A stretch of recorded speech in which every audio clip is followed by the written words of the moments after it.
Somewhere over the rainbow, way up high. Don't be a drag, just be a queen. Don't be a drag, just be a queen. Don't be a drag, just be a queen. Happy Pride Month. Happy Pride Happy Month. Gay Month. Happy Gay Month. Arguably the best month of the year, not only just because of Pride, but also the weather is finally like summery. And the music. I think Sabrina Carpenter is dropping new music like tonight. Yes, Man-Child is dropping tonight.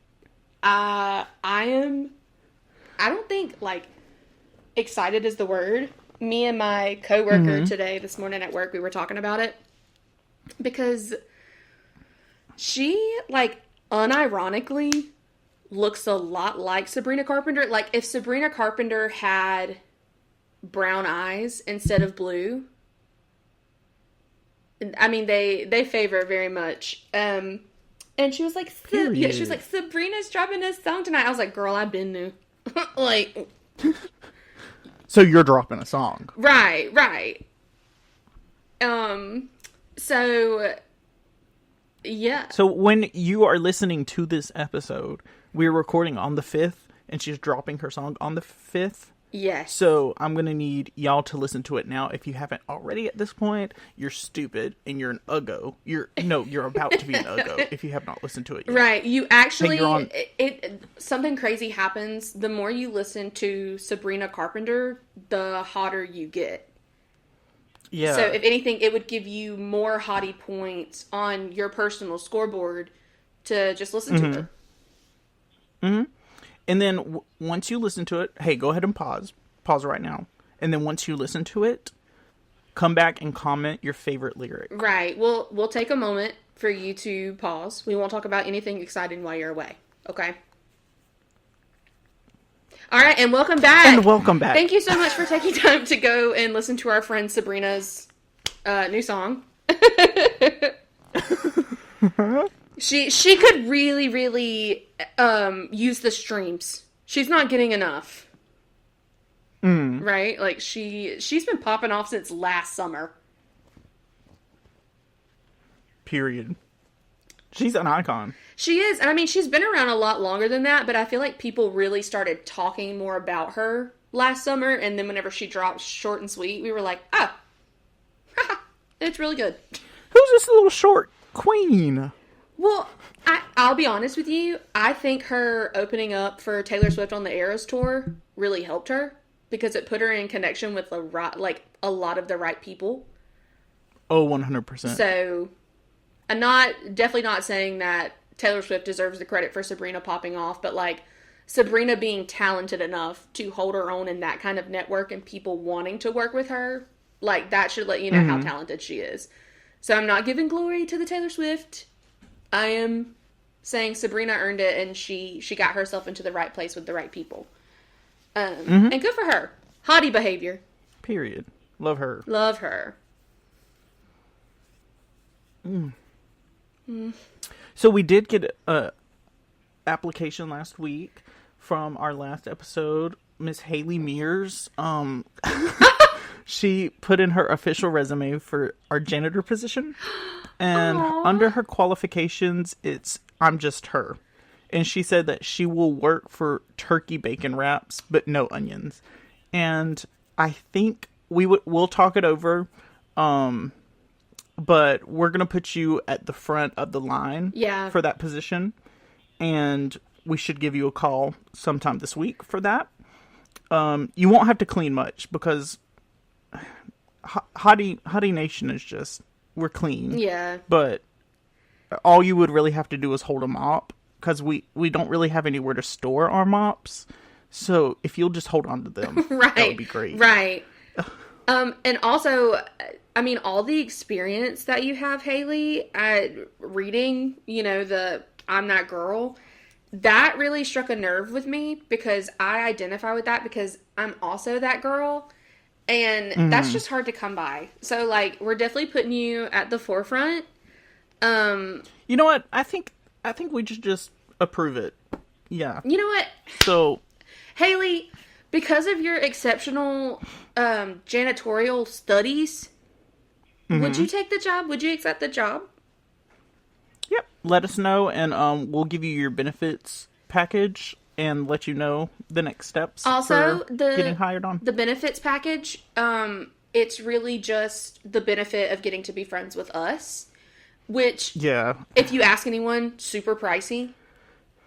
But we're giving it to you for like your hard work. 75% of your paycheck. Right. Welcome. We Haley. don't offer insurance. We don't offer insurance No. or 401k. No. So and it's if you think it's because we can't afford it, it's not that. It's just we have money. Mercury's in the microwave again, and I can't work under these conditions. And me either. Yeah. And when I tell you, it's been so hard. Breathe. We can make it through it. In through your nose, out through your mouth. You got it. Okay? I know it's been hard. You know what? Welcome aboard, Haley. Welcome aboard. Welcome aboard, Haley. We're so glad you're here. Welcome. Oh, and she also said that she said she agrees with the John Benet Ramsey thing. Okay. And she said Reagan sounds like Lottie from Princess and the Frog, and I agree with that. That's so cute. Aww. Right. Who was I? I was talking to someone the other day about the podcast that we had recorded. Maybe I was actually talking to Reagan, and I was like, listening to it back, your voice was just so precious. Like, you just have the cutest little voice on the planet. And so, like, I feel validated that Haley feels the same, because just why are we surrounded with such precious humans? That's what I want to know. Exactly. Why do we have the best audience? The greatest friends, like, we are so spoiled. We really are. And next time Reagan comes on, she's not allowed to sing. Because I listened to it back and I said, oh, so she ate me up. Got it. Right. Got it. Yeah, I wanted to delete the whole episode. The next time we record with Reagan, it's going to be a challenge of how can you sing like that when we've given you ice water to freeze your vocal cords the whole episode. So, what you going to do now? You have a mouthful of marshmallows. Sing then. I love how our version of torturing Reagan is ice water and marshmallows, because we would actually never hurt her. We're like, and then we're gonna murder you with compliments. We're gonna tell you how pretty you are. And then we're gonna torture you by tickling. Not because we want to see you smile. No. We want to see you in pain. Right. Suffer! No, we wouldn't do that. Wow, I feel like you and I both are, like, on manic rampages right now, where, like, we're so scatterbrained. We really are.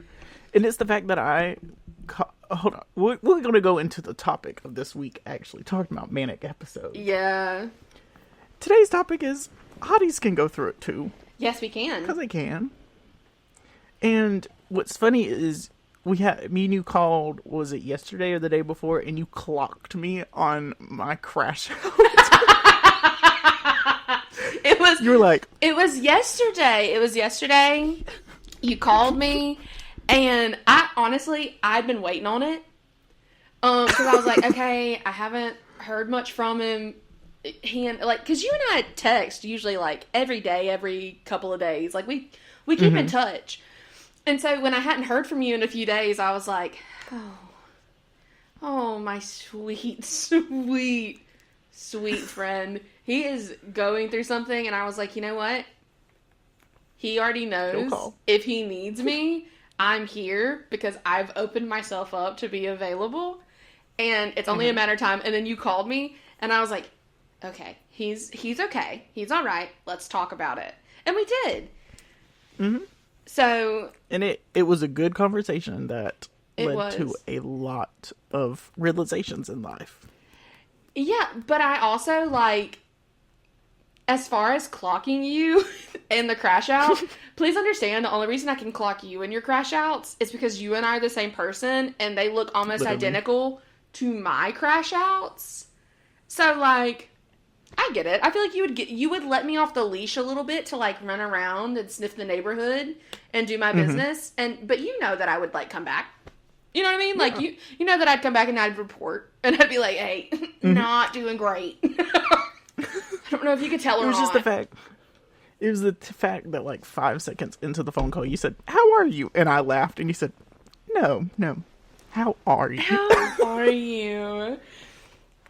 About to say, because I answer the phone the same way whenever Tyler calls. I always pick up the phone and go, "Hey, baby, how are you doing?" And we do that sweet little Southern accent back and forth. And whenever I said, "How are you?" and your response was that little giggle that you just did, I said, "Yeah."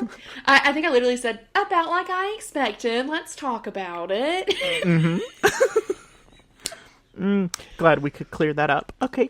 Yeah. Confess. Let's talk about it. But yes, hotties go through it, and that's why we talk about it. And I think really just my crash out has just been what we have been talking about for, like, 3 episodes? Communication. Communication has to be it. But we're not going to get on that because some people don't deserve airtime. That's how I feel about it. So we're going to do a mood check. Abby, what's in your emotional purse today? Ooh, okay, my emotional purse. First of all, chapstick. But it's so I can smooth my lips so I can be smoother with my words and smoother with my deliveries because I am a little bit on edge these days. So first things first, chapstick to help control this mouth. I've also got my favorite perfume, some chai perfume in there to cover up my stinky attitude that may come up from time to time. Period. Obviously I have a cell phone. Obviously, I don't have to explain that to you. Trixie and Katya post a lot. I don't have to explain that to you. Exactly. Yeah, no, I mean, my emotional purse, it's a little full at the moment because I have a lot going on. Tyler walked into the apartment the other day and he brought me Benadryl because my eyes were swelling shut, and I'll cover that a little bit later on into the podcast. But he's the definition of I'll peel your orange type of guy. And so he was opening up the Benadryl for me, and I was just sitting on the corner of the couch, like, tears running down my face. And he was like, "No, don't cry. And I was like, "I'm stressed. This is what I do." And his ultimate form of comforting me was sitting next to me and going, "Hey, stop." And honestly, that is so funny to me because he's super sweet and super comforting, but he knew in that moment the only thing I needed to hear was, "Hey, stop. It's okay. Everything's okay." Yeah. But sometimes it just feels overwhelming. What's in your emotional purse? What's in your emotional bag, bestie? Okay, so first, it's a sniper rifle.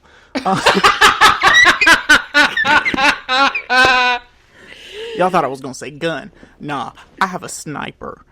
I have a little hand clutch purse, but I pull out a whole sniper rifle. Okay, it's given Tom and Jerry. And then I have, a tiny violin that's just playing for me. So when I want to have a little sad moment, I pull out that tiny violin and set it on the table, and it just plays a little sad song. I have some red flags folded into a little heart. Okay. Oh, I love that. Love that little detail. I also Baby, have for a you, receipt. they're not red flags. They're red handkerchiefs. We use them to dot our I's and blow our nose. Okay, continue. And then I also have a receipt for those red handkerchiefs that I just haven't returned yet because, hadn't got there yet. Right. I I have some grudges that I've have in a Ziploc bag that I've been holding on to. They're crumbled up in the bottom of your purse like an old granola bar. Literally. I have a coupon for emotional stability. I haven't really used that one yet. We should cash in. And I also have a little therapy chip that, you can go into therapy and they give you like a free 15 minutes that I'm, probably going to use in a couple of days. Right. But yeah. Oh, yeah. I forgot one last thing. I also have little peppermint shaped karma in my purse that I give out to people. Ooh, I love caramel. So if you're looking for karma, hit me up. Oh, and then I have like my last 3 brain cells that are doing the Macarena in the corner of my purse. Yes. I go back to the first reference we had a few episodes ago now, like the episode of SpongeBob where he, like, his brain is like an office and everything's on fire and people are running around. Those are my brain cells. They're looking for a place to take a nap right now. Literally. It's they're just trying to curl up in the corner, trying to find a little nice area. But my purse is full. I mean, what can I say? I need to clean it out, but I guess I've been busy.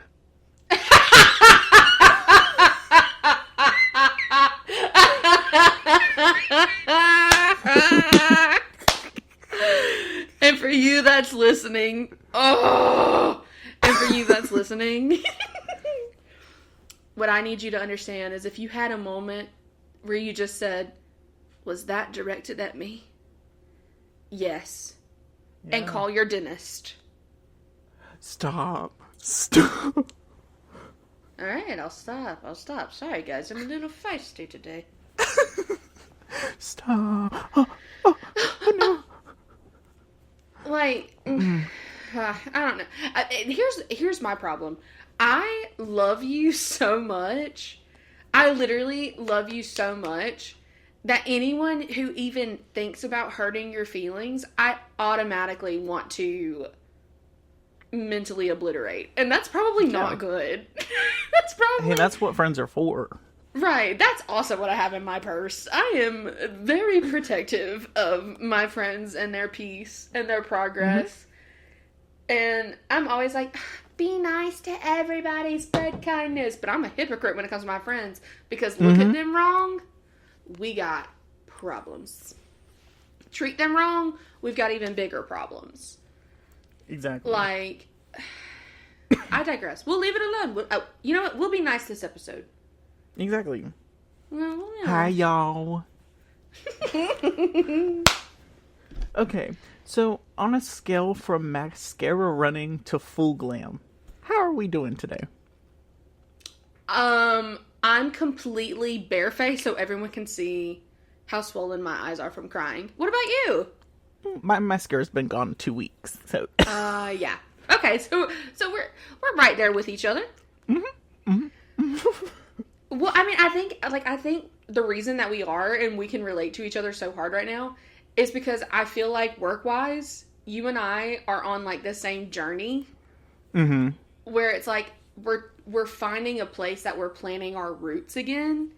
And so I feel like we're both going through a lot of change, and change is hard for anybody. Oh, definitely. Anybody. Change is hard. Like, as an openly proud type 2 bipolar person, schedule means a lot to me. Like, my scheduled free time is scheduled free time. Exactly. Like, I can see my friends from this time to this time on this specific day because that's the only time I can fit it in where it's not interfering with the rest of my schedule. So, not having a schedule has been wild. I'm sure you can agree. It really has. Like, I sometimes wake up and I'm like, what day is it? Oh my god. That is the worst. Whenever all the days start running together and you have to start searching your brain for the last day that you recognize. Oh my god. It's literally the same as like, I know that my shoe was next to the door 5 days ago. How many times have I worn my shoes in the past 5 days? And where did I put them? You know what I mean? Exactly. Like, when you're searching for the days, you're like, I know that there was a long period of time in between the last time I checked the date and now, but maybe I can math it. Maybe I can math my way out of this. Exactly. Ugh, that's the worst. So, when talking about times like going through tough times, for anybody that goes through tough times, been there, done that. Right. If you've been through a tough time, blink once for yes. Thank you. Okay, so talk about any personal moments that you don't mind sharing, but like that you were struggling, but you still had to show up for.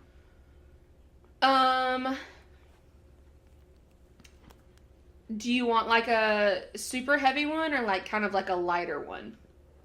Either way. I'll do a harder one. I think for me, the story I always go back to is my life in 2018, really 2018, 2019. And I can't really share a lot of details because to be honest with you, I'm one of those people, I don't know what the internet is going to look like whenever my child is a teenager or an adult. Like, I don't know if he'll ever find these podcasts and like listen back. If he is, hello, Oliver from the future. I love you. Hey, but, Ollie. Hey, Ollie. But so I can't really go into extreme detail. But what I can say is, about 6 months after Oliver was born, I was diagnosed with a blood clot in my heart. And it was blocking off flow to my organs, and I was 23 years old, and they were threatening to put me in the ICU. I was actively dying with a new baby. My baby's father was working on the road, amongst other things. I ended up in and out of doctor's offices, sometimes, 2-3 times a week, having to go through aqua therapy and physical therapy to regain all of my muscle mass again. And really start from the ground up. But I also had to do that while realizing that the person that I had committed forever to wasn't upholding his end of the vows, and also raising a small child while not being able to live on my own. So really having to strip myself down bare, literally emotionally and mentally bare, postpartum, dying, partner not around, all those things. I am very, very lucky. I have chill bumps talking about it. I'm very, very lucky to have the friendships and the family that I do, because even though I was in that hospital for 2 weeks, and the person who made a vow before God to help me through that wasn't there, I had my friend Lindsay stayed in the hospital with me the whole 2 weeks. We watched all of SVU. She slept on the hospital couch next to me. The only time she left was to go get new clothes or to run to church. And even one day when she ran to church, she bring like half of our friends from high school youth group back with her to come visit me in the hospital. And so I had this realization of, it's really easy to feel alone if you're channeling your energy into focusing on who's not there instead of focusing on who is there. And so I learned through that rebuild process of having to be strong and show up and be there for my son. I also learned that it's okay if there are times that you need to lean on others a little bit to help you walk through it. Mm-hmm. And people are genuinely happy to do it. Like, They really are. They really are. And that was a really hard time in my life because, you know, the blood clot, I was in pain therapy for a year straight, and I was taking some really high dose hydrocodone, and then whenever the clot dissolved, because we all expected me to die. Like, anyone in my family that you ask, like, they all had faith that I would pull through, but, like, we all were biting our nails for probably, like, 8 months of that year of, is she just gonna collapse? Mm-hmm. Like, is she just gonna fall? And so it was really scary, but looking at what my life looks like now, 7 years later, I'm also, as scary as it was, I'm so thankful that it happened. Mm-hmm. Because sometimes you just need the breath knocked out of you to get back on the right track. And Exactly. so after it dissolved and I got my divorce and Oliver and I relocated, I began this really hard but awesome, beautiful journey into the version of me that I am today. Mm-hmm. And I say the version of me that I am today because who I am right now at 30 isn't who I was at 23, and it's not going to be who I am at 40. Yeah. And if I'm exactly the same at 40 as I am at 30, that's a problem. Mm-hmm. That's a problem because we as humans, we're meant to grow and we're meant to change and adapt. So yeah, I think back on that time in my life a lot because it was really hard. But because I had to show up, I got my master cosmetology certificate, and I learned a lot about outer beauty and inner beauty through that. Because I was pushed out of my comfort zone. That's whenever I really, because we're talking about growing and expanding, and it's Pride Month. That was like truly, hair school was probably my first thorough interaction with people in the queer community. Mm-hmm. And they showed me so much love. It just, like, it felt like home. Mm-hmm. You know what I mean? Like, I didn't have to be anyone I wasn't. I didn't have to pretend to be all put together. I didn't have to be shiny and polished or anything. I could just be. Mm-hmm. And they let me. So, yeah, it's because of the friends I found through there and pushing myself to think differently. Mm-hmm. That really helped me out. Yeah. So that's my long-winded answer, my big trauma. What about you? Oh. So mine, I would say, happened during Legally Blonde. It was, I think we were almost at showtime. I think. Or we were like midway. No, we were almost at showtime because it happened in April. But my grandma passed away. And I remember texting Will, and I was like, hey, not going to be there today or tonight. My grandma passed, blah, blah, blah. And he was like, oh, yeah, don't worry about coming, blah, blah, blah. And I was like, okay, yeah. And then that was the day that it happened. The next day, I woke up, and I was, just in that mindset of, like, I don't want to do anything. I don't want to see anyone, this and that.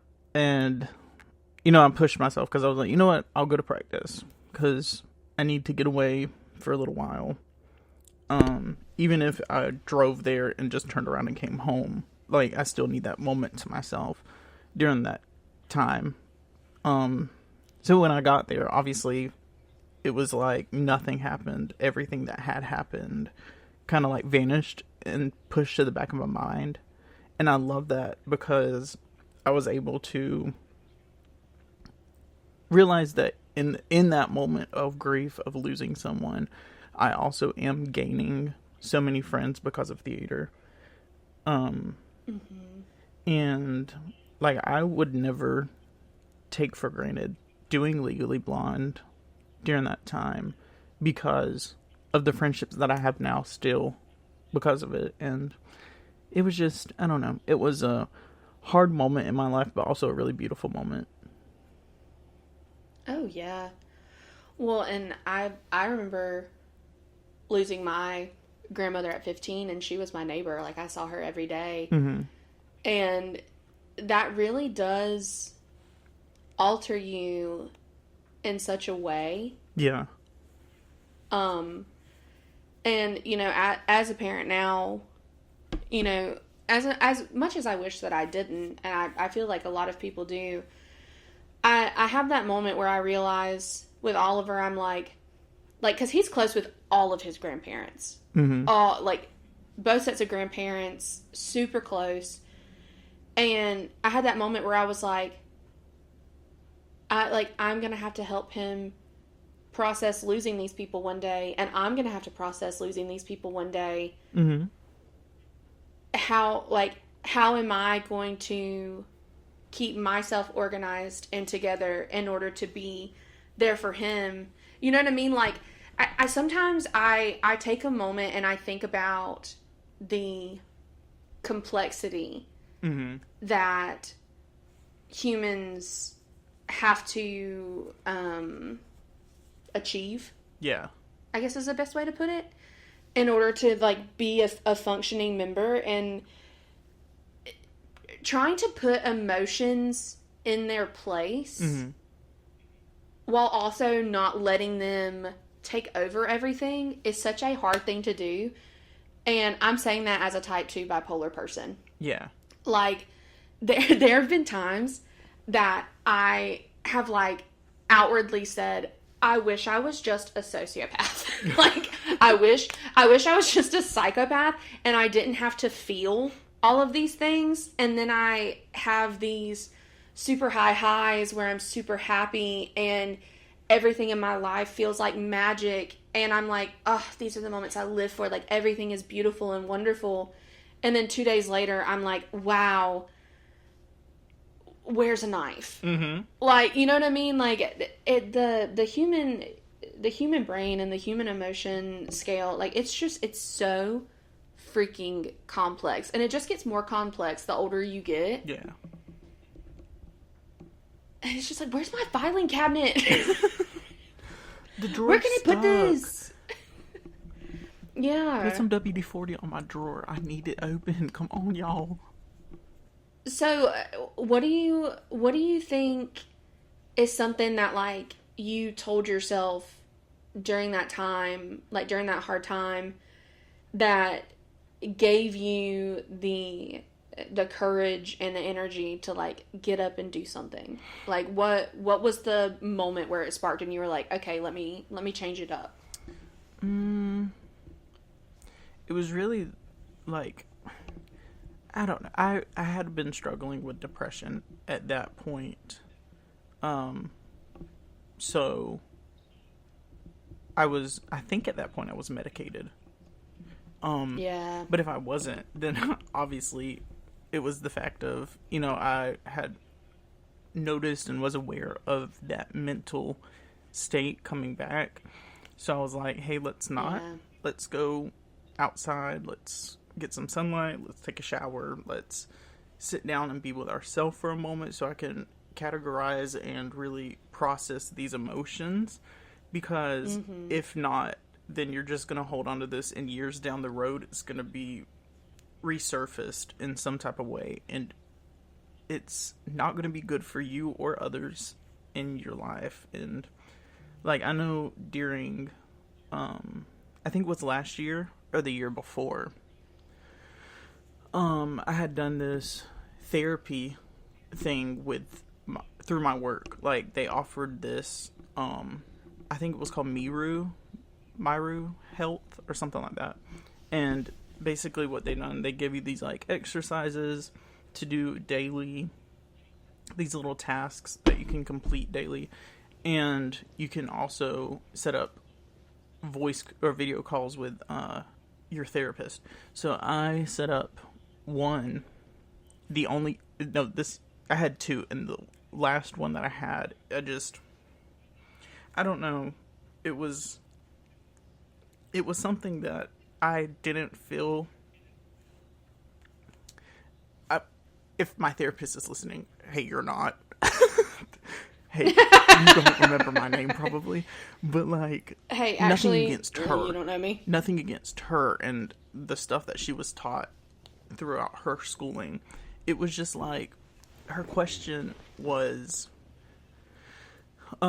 what's really the thing bringing you down? I was like, I think it's the loss of my grandparents, because at that point when I had done it, I had lost all four of my grandparents at that point. And she was like, okay, what's your favorite memory? And I was like, okay, why are you asking me this? And then I was like, right. I would have to say Christmas, like with my grandparents. And she said, okay, what made it special? And I was like, girl, you trying to make me cry on my lunch break? Right. Like, I gotta go back to work after this. Girl, I'm clocked in still. What do you... Okay, you're gonna pay me to cry? Literally. And I was like, okay, so I told her what made it special. And she was like, what can you do now to have that same feeling? And I was like, I get where you're going with it. Like, try to unlock a part of my brain that can bring that happiness forward that I had in that moment. But I think at that point, I wasn't ready to get to that, if that makes sense. Like, I wasn't ready to move past the loss and think of another way to feel that. And it was more of like I just want to bring them back. Let me go find a time machine and like that kind of feeling. Right. And then I never done a little video chat with her again. But, I mean, that's nothing against her. I think it was, like, my emotional and mental state at that point. Yeah. And I think that's the real reason therapy's necessary for those who are listening. And I definitely plan on going back at some point. I just don't think now is the right time, if that makes sense. Yeah. No, I can support that, because I mean, I have been going to therapy, like steady going to therapy for 2.5 years now. Mm-hmm. At the same office. I am seeing a different therapist now, but I've been seeing this therapist for like a year and a half. Yeah. I've been with her majority of the time. And even Oliver, he's like, Mom, it's therapy Thursday. Because he knows that that's whenever I do my therapy sessions. And I started out weekly, because my journey to therapy, I think everyone will find pretty shocking.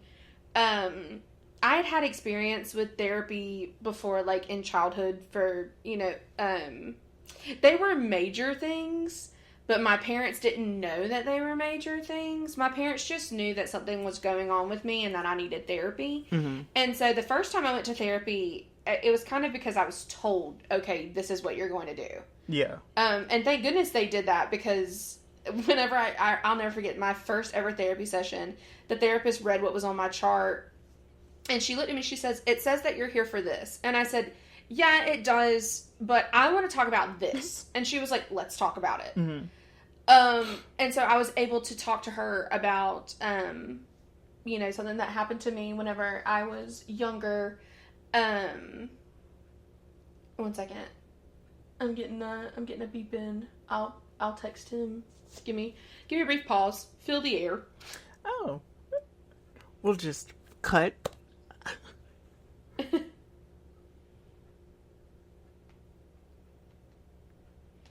second. Recording the pod. Call you right back. Yeah, so the first time I went to therapy, it was because I was thrown into therapy. Um, and I'm very thankful that that happened because I got to talk about some things that happened in my childhood that were really affecting me and were the reasons why my moods were so up and down.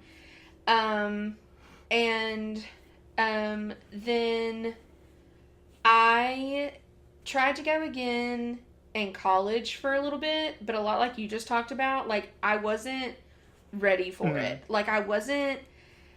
Whenever you go to therapy and you don't know if you're ready or not, and you get there and you're not ready, you automatically know. You automatically know because you get kind of this uncomfy feeling, and it's not. It's like you said, it's not an uncomfy towards the therapist, but it's a I don't feel comfortable enough to share in this space for some reason. Like I'm not ready for that. But this time when I started going back to therapy, I was living with my sister Megan, and again there were just a lot of things happening in my life, and I was really overwhelmed. I was starting to shut down. I was starting to crash out. And she noticed and she said, hey, I called and booked you an appointment at this counseling center. I am going to pay for it as long as you go. And I was at such a point at that time. I was like, okay, I need to go. Because like my anxiety and the stress and everything that was going on was affecting me on like a physical level. And I started out with 2 2-hour sessions every week. That's how bad off I was. And I did that for probably about 3 months. And then I started venturing into 1 2-hour session once a week. And I did that for a few months, and now I've worked my way up to, I go every 2 weeks for an hour. Usually it turns into an hour and a half, but that's just because my therapist and I, the conversation is so good, and I'm able to share so much and, like, process so much, that instead of, like, dreading therapy, now I, like, look forward to it like it's a social hour with my friends because I know I'm going to feel better. Exactly. And I'm an external processor anyways, and I tell my therapist all the time, I'm like, you're literally the friend I get to pay to just sit there and listen to me. It's so funny to me. I'm paying you to spend time with me. Literally. That's why I love hanging out with my friends so much. It's because you just get that, like, free therapy almost. Yeah. Well, I mean, that's why I loved doing hair so much. And I loved being in the salon. I used to call it therapy. I love that. Because, yeah, you're a hairstylist. We know everything about you. And every time you sit down and, like, you feel comfortable enough to, like, open up about what's going on, like, you feel better, you look better, you're walking out the door feeling like a brand new you. Exactly. Like, communication is so good. Compassion is so good. It truly is what keeps people going. When you're going through it, we'll call it the Hottie survival kit. What would be in your Hottie survival kit? Like, is it hacks, music, rituals? Like, what is it? For like crash out. Yeah, we'll say crash out. Since we're on that point of crashing out, like I am in mid crash out right now, so like obviously I have a lineup that I'm doing. Yeah, no, I get it. So I me being nerdy, my first answer, honestly, research. If there is something that like has caught your attention or something that you're interested in reading about, I'm not saying neglect the stress and don't pay attention to the things that you have to take care of, but whenever your brain is a little bit too foggy, take yourself out and like research something. Like the thing that I've been researching these days, we're not going to get political on the podcast. I'm not going to state any opinions or anything like that. But, like, I have been, like, thoroughly researching everything that's going on behind the scenes as far as, you know, trials or files or anything like that, because it's things that I would like to stay updated on. And I don't have to sit there and think about how terrible I feel about myself in that moment. And I can just say, okay, what is bigger than me that's happening? Exactly. So, research. I love making playlists. So definitely, even if you do like the DJ mode on your Spotify and you pick a genre that you love, find some new music. Podcasts. Love podcasts. Exactly. Because it feels like you're having a conversation with your friends and they're, you know, you're just giggling along. Like, I guess what I'm saying is, like, keeping busy and not sitting in it is definitely a part of my survival kit. Also, beer. Craft sour beer. You can't have more than 2 of those because alcohol is a depressant and it'll make you kind of sad. But if you want to have like a nice little crafty beer and socialize with your friends, do it. Oh my gosh, do it. Hot showers. Long hot showers or long hot bubble baths. Love that. Yes. All of that is on my crash out. The other things that I think would help you, we can't promote on the podcast. But yeah, there are definitely things that you can do. What about you? What's your crash out schedule? I have a crash out journal. So a crash out what? So I have love a journal that. beside my bed that when I'm crashing out, I write down, like the first thing that I ever wrote in this journal. Okay, this is not towards anyone, and I am not in this mind space right now, guys. I love you all. I love you all so much. I hope the city burns. And I also am not depressed. I promise you guys. Guys, he's doing a lot better. I put currently in a headspace where I feel like no one actually likes me, that they're just being nice so I don't feel left out. Oh, baby. Listen, I've been there. There. It's not true. That is your brain goblin being mean to you. Really is. So I keep my crash out journal beside my bed. Also wine. Wine helps. I drink a glass of wine every night that I have a crash out. I also drink wine. And then I have ice cream. Hey, have I had ice cream for the past 2 weeks every night? Yeah. Hey, mind your business. Hey, don't look over here. I'm eating ice cream. I'm in the corner in the fetal position, enjoying my cookies and cream. Look away. I didn't invite you. And then I read some like really nice like poetry book. So like I know there's one. Yes. There's a couple that I go to. One's the Milk and Honey book, and then the other. Rupi Kaur is literally my favorite. Exactly. And then the other's Pillow Talk. Or Pillow Thoughts. Pillow Thoughts, not talk. My bad. Well, and I will also suggest this because you said Rupi Kaur and you love books like I do. I'm a poetry book fanatic. And so I will also text you these recs. Yay. But The Sun and Her Flowers and Homebody by Rupi Kaur, I have both of them. You can borrow them. Those, like, I've dog-eared my favorite ones. Like, if I read a poetry book, I'm dog-earing all my favorite ones. And also, it's another trio that I have, and this author writes the poems, and then at the bottom tags what song they were listening to while writing the poem. Like, what sparked it. And so, like, it's called Things I've Been Feeling Lately. And it's so good. I think you would love it. Sorry, there's a cat on the computer. So that is... If you heard some typing, that I was love Chaos. that. Chaos is her cat's name, but also Chaos.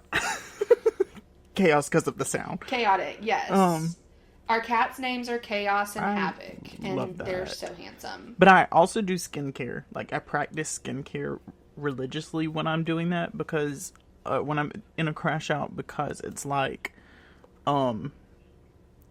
that's something that I feel like I can control in the moment, like how my skin feels, if that makes sense. Like, you know, I want to feel my face and be like, oh, my face is so soft. Yes, no, I get that. But speaking of skincare, ooh, do you want a good laugh for your week? Do you want to know why I crashed out this week? Why I was crying on the couch while my sweet, sweet boyfriend was opening up medication for me? So, on Saturday, whenever I woke up, my eyes didn't necessarily hurt. Oh no. Sorry, he jumped on my computer again. Oh no. Wait, 1 second. My computer is having a freak out. No, wait. Stop.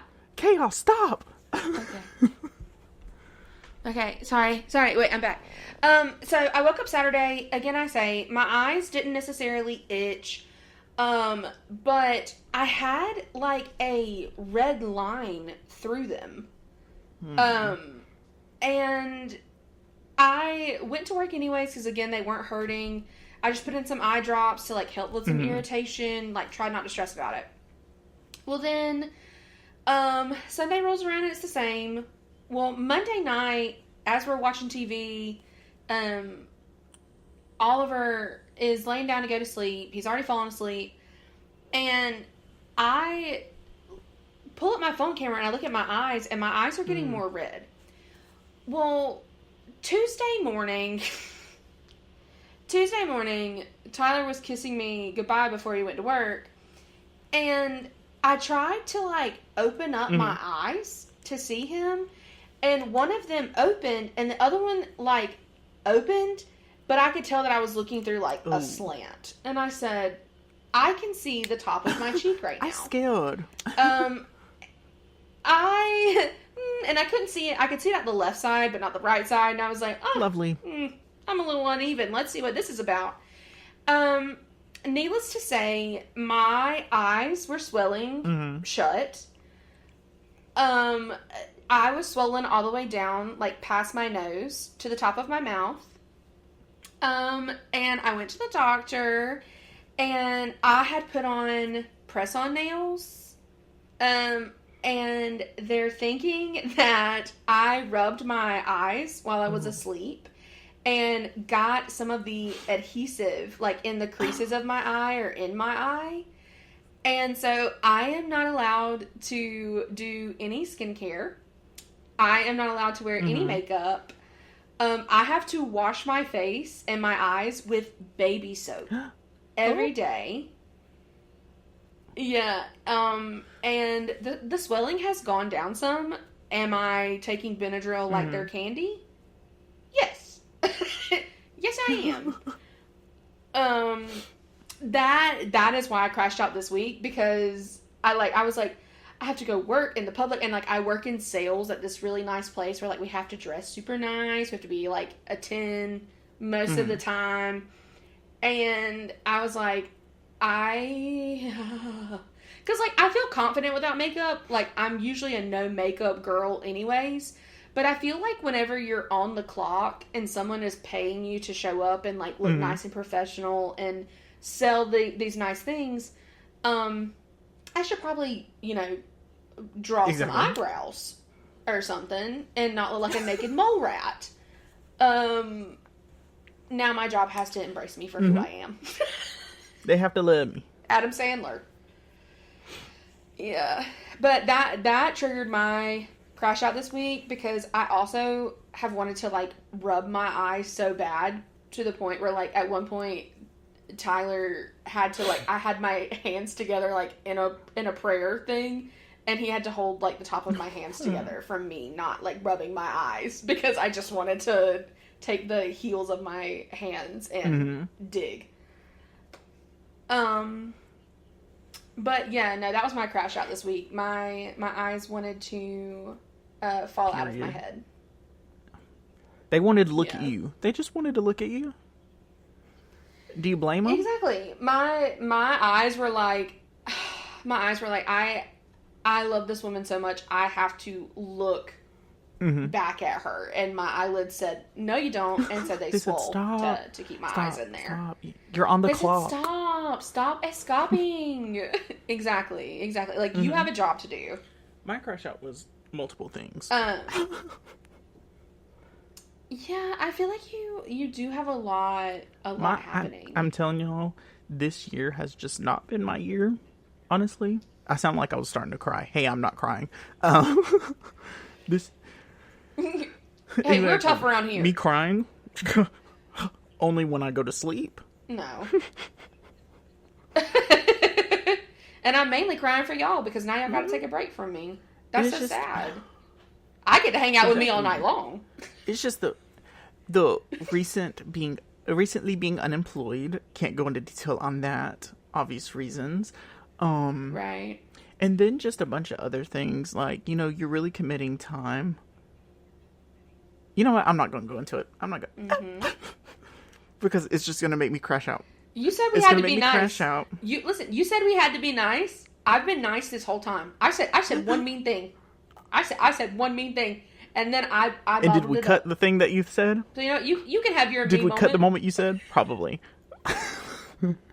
Probably. We probably did cut it because I got a little ruthless there. But for about I'm not going to talk about it because it's just going to make my crash out last longer. So I'm just going to move on past it. But just know when I bounce back, I'm going to be a baddie. Just know. Yeah, and just know, I want to beat your ass.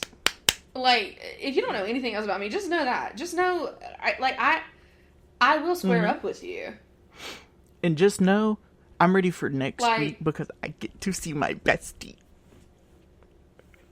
I'm so ready to see you. I'm so ready to see everyone. I'm hoping that all of us can get together. If not, I'm making a trip to near Atlanta. I love it. But say, if not, you're coming up here to me. I told Tyler last night. I was like, Tyler Salas is probably gonna come up next week. He said, okay. And I was like, okay, we have to clean. Like he was so down for it. Which I mean, he's the kind of person where he'd be like, what does he want to eat? That way I make sure we have the right groceries. That way I can fix some food. Yeah, I just love pasta. Host. Just tell him that. Well, you're coming to the right place. Oh, speaking of pasta, I can tell you about this. Ooh. This is a good update. So for those of you listening who don't know me really well, let me tell you the first thing you should learn. One, I can't cook. And number two, I don't cook. I'm not good at it. I'm a little insecure about it. It's like Cardi B said, I don't cook, but Abby does clean. I do clean. I do. I just, there's something about cooking, specifically like cooking chicken, that just makes me so anxious because I don't want anyone to get no salmonella. Salmon vanilla is disgusting, guys. Salmon vanilla is disgusting. No one wants the salmonella. No one wants that. And so like it freaks me out. But Tyler, my boyfriend, is a chef. Like he can cook literally anything and everything. And so the other night he and I made like homemade pasta, like kneaded and everything, and we made our own pasta noodles, and they were so delicious. And so I can report I made fresh, handmade pasta. What? Chef Abby on the track. I know, and it was so good. Stop, because next week, if I go up there, I'm getting a bottle of wine, and Tyler's going to show me how to do homemade noodles. Oh my gosh. Whenever I tell you, we would love that. Like, our lives, I love my life with Tyler so much because, I mean, a number of things, but like my favorite thing is like he truly does make everything feel like home. And so like we cook dinner and like we watch movies or we'll go get froyo or we'll go to any of that. And I told him whenever my friends were coming up, he was like, maybe we can like rent a golf cart and like we can go do this and we can go do this. And like he absolutely loves having people over and showing people around and hosting. So like I'm excited for whenever you come visit. You're gonna have Even such a good if I time. don't go up there next week, like I'm gonna pick a weekend to just go up there while you're there. Oh, for sure. Well, because we're in the process of moving. We're gonna be moving in the next couple of months to mine and his first apartment together. Woot woot. Because Oliver and I have been crashing with him at his current apartment, but we are getting our first apartment soon. I know, it's crazy. It's crazy. Okay, so to wrap up things for this episode, what are some hot girl affirmations that you want to give people? So if they do have a crash out and they're listening to this episode, that they can remember and say to themselves in the mirror. Yeah. If you're in a crash out right now, the first thing I want to say is valid. There is a lot happening Feelings are right now. valid. Even if it's not in your feelings are valid, even if it's not in your personal life that things are happening and you're just crashing out because of, you know, society today or what our country is currently looking like or whatever is happening, I just want you to know first and foremost, you're valid.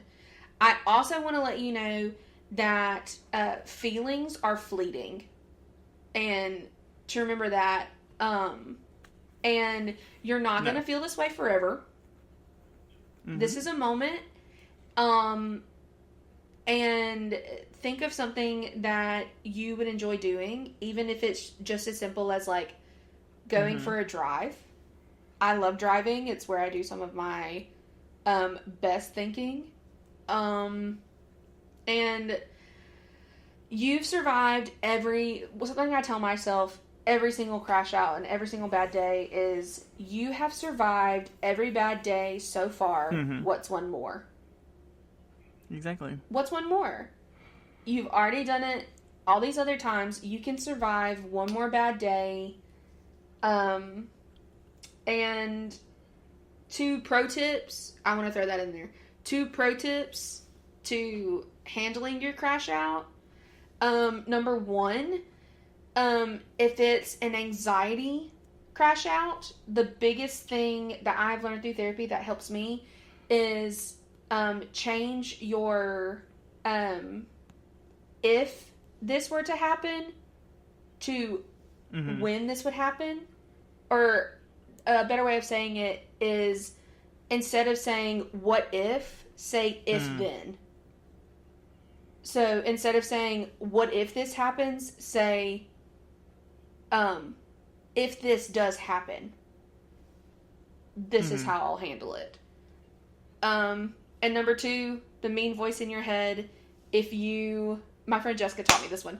The mean voice in your head, if you give him a name, it's really a lot easier to silence it. My mean voice's name in my brain, his name is White Man Roger. I feel like I don't have to explain that. I feel like you guys already know what I'm saying. His name is White Man Roger, and anytime my brain is mean to me, I like give him a personal name and I tell him to shut up and to leave me alone because he has no power here. In order to have a conversation with myself. And you? Okay, so if you're going through a crash out, I'm going to need you to go stand in the mirror. Look in the mirror. Look at yourself. And I need you to say, because I seen this on Instagram, so I added it in the notes, or our outline for this episode, because I loved it so much. It says, you do not need to be strong every day to be powerful. And I seen that I love that. I think it was Instagram. And I was just like, wow. Wow. Mid crash out on Instagram is preaching. Well, and also, like, please understand, if you were to go on Instagram or go on TikTok or anything like that, you are not the only one who's crashing out right now. And there are a ton of people with a great sense of humor that can help you Brittany laugh Broski. your way out of it. The biggest coping mechanism that I have is humor. I love cracking a joke. And you obviously have to learn when the time and place is, because sometimes I be wanting to crack jokes when they're not appropriate. There is one episode of the Broski Report. If you have not listened to the Broski Report, there is one that you need to listen to if you are ever in a bad mood or sad. And it is, hold on, because I've listened to it 7, 8 times because it is so good. Let me find it. It is something about the army, the military, something like that. Because you can tell she's crashing out. Supreme Leader Broski. Oh, where is it? Oh, I am joining the Air Force. It was from a year ago. Listen to that one, and I'm telling you, you won't be in a bad mood. Because it is so funny. And I have the one that I love so much. Where's it at? It is from Drew Afwalo's podcast. And she had Brittany Broski and Kayla Perrin on there. And one second, I'm looking to see what it's called. On her Drew's podcast, isn't it? The comment section. Yeah, her podcast is called The Comment Section, and the episode. I'm finding it. Oh, okay. It's the All Stars episode, which is Brittany Broski and Kayla Perrin. It is so funny. They also have such a weird humor about them that's so good. And I guess what we're saying is, when it comes down to it, if you're crashing out, if you're anxious, if you're overwhelmed, if you're going through a hard time, please know you are so loved, and we really just want you to laugh. Like, we are all suffering through this life together. I know that sounds really sick, but it's truly what we're doing. We're all walking through this life together. Let's laugh. Let's laugh our way through it. Let's be kind. Me shading somebody on the podcast and then saying let's be kind. Just me being a hypocrite. You know what I mean? Check in with your friends. If you're having a crash out, laugh. Listen to some good music. Drink some wine. Go out. Touch grass. Like, it is totally okay to be in a crash out and not like where you're at. Like, not like where you're at in this season. But also, like, take some time to soak in where you're at and enjoy the people that are with you on the ride. That's how I feel about it. But I think that'll do it for this episode. I love that. I like that we can get on here and we can talk about real life, real things that we're going through. And thank you for your vulnerability. Thank you for your vulnerability. Always.